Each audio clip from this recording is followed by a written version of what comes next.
שלום, קוראים לי ירון, אני בן 61. באתי לטיפול אצל טבע, ומהרגע שהגעתי לטיפול אצלו אני עובר מסע. מסע שהוא לא רק פיזי, בכל הרמות.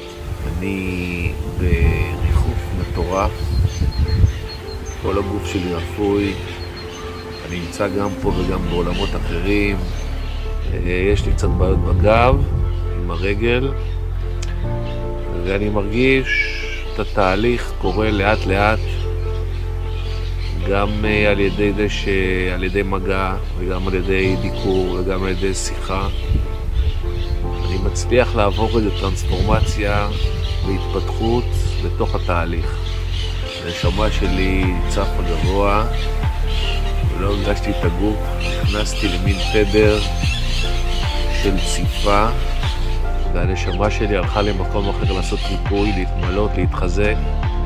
מרגיש מלא אור, אהבה, שמחה, ואני כולי מלא לקראת היום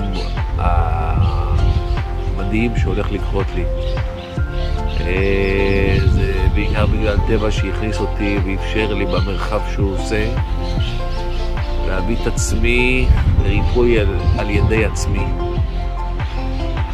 אני מרגיש שזה כל פעם, כל יום ראשון שאני בא אליו, אני מרגיש כאילו טעינה לכל השבוע. זה כמו שיש מכונית חשמלית שבאה לטעינה, זה הטעינה שלי. אני בא להיטען.